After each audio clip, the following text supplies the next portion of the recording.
sherry.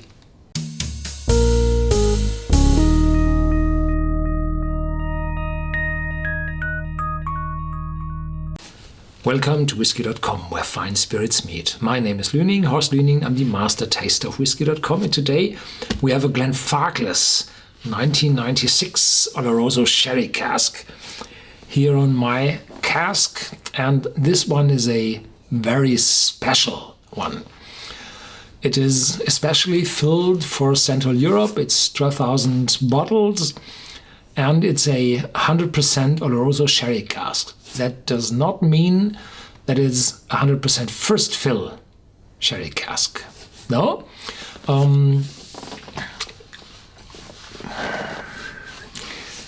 Many years ago, 15, 18 years ago, we had a special filling of Glenfarclas 1990. And this 1990 was a mixture from first and second fill Oloroso Sherry Cask like this one. And prior to bottling, we got samples where there was a mix or an unmix first fill Oloroso, a mix between first and second fill, and I think a clean second fill. And then we had to decide which of these cask or in which percentage relation the whiskey should have been or should be bottled. And we decided, I think it was 40% first fill and 60% second fill, because if you have 100% first fill, the distillery character loses against the casks. Yeah. So it is not always good to have the maximum sherry influence available at all. So this one is also quite cheap. It's only 65 euros. There are other Glenfarclas 1996 on the market in tins, and I think they had higher ABVs.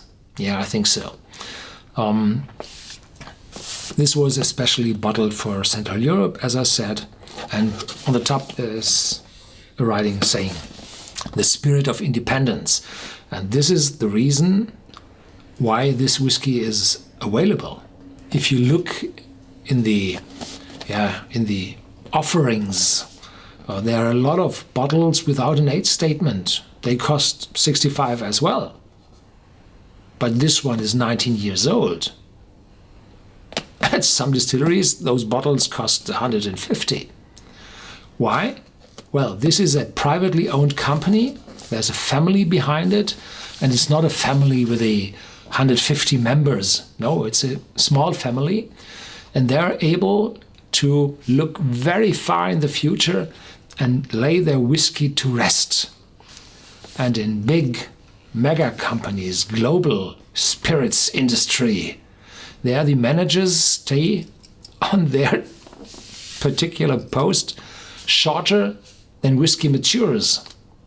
And that's a problem. They are always trying to sell, receive boni, and do not look into the future, because in a few years they are selling vodka, gin or whatever. And the next manager says, well, I have to cope with what I have. So there's bottlings without an age statement. So the endurance of the managers in the job, the endurance of those people is very much important for the quality of the whiskey. And this is a privately owned company and run company. Therefore, they have this whiskey. And the number of bottles is 12,000. So 1,000 standard cases. That's a lot.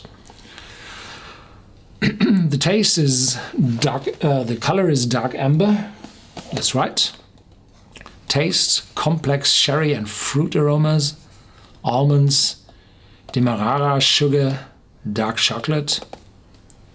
Wonderful long in the aftertaste. A single malt in a typical Glenfarclas style.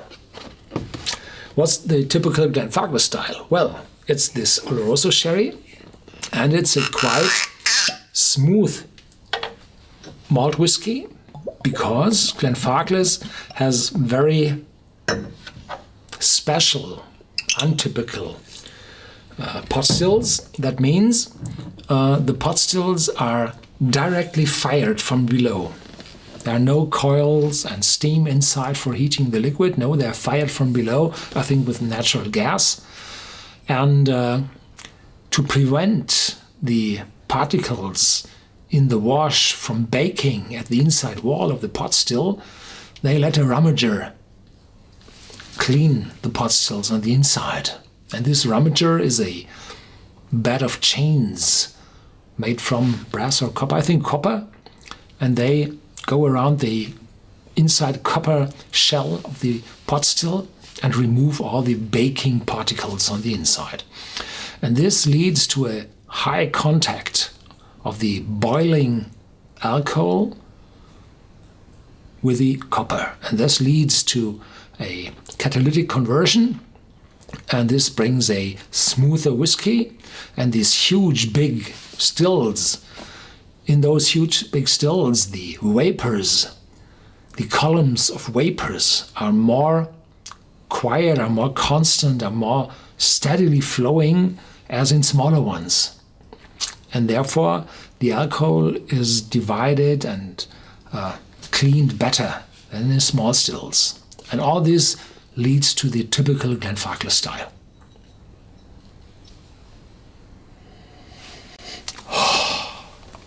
Sherry, fruity, dark, old,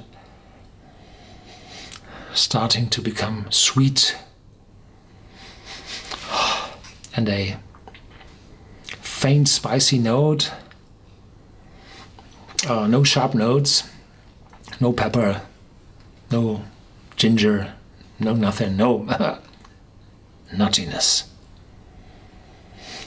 Probably those almonds, hazelnuts,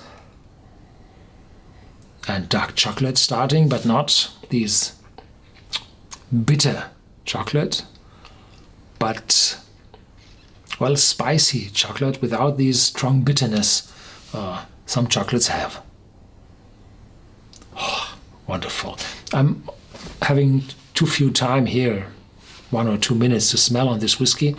If you are happy to get your fingers on such a bottle, please sniff for 5-10 minutes before you take your first sip. It's worth.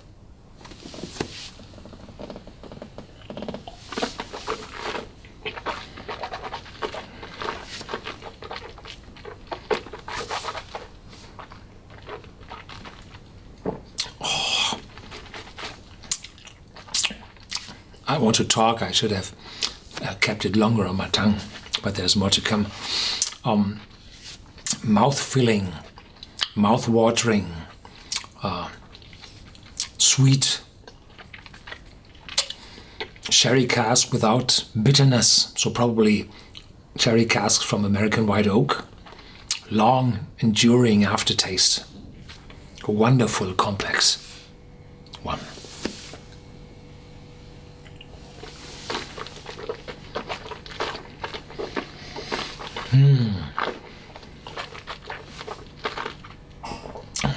If you're not living in Central Europe, then you might have the chance to get your fingers on other Glenfarclas. There's a 1996, I think, in cask strength or batch strength on the market.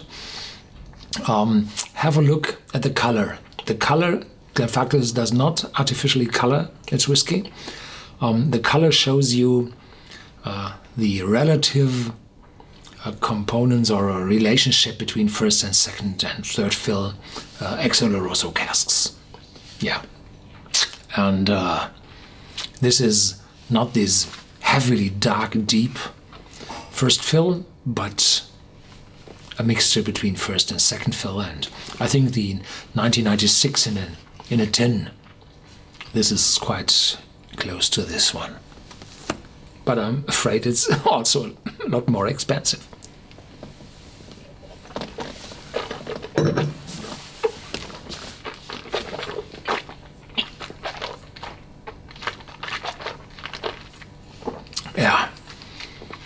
I'm often asked to give points for this whiskey, and in the last FAQs here I discussed why I'm not giving points. So this one is the best one I had in this month. Oh, sorry, August 3rd. I mean the best one in the last month, in the last 30 days I had. It's not the best, it's among the best. There might be one or two better than this or close to this. So this is at the very top of the available unpeated sherry cask matured single malt whiskies from Scotland. If you want to discuss this whiskey with me, please follow me on my vlog on Whisky.com.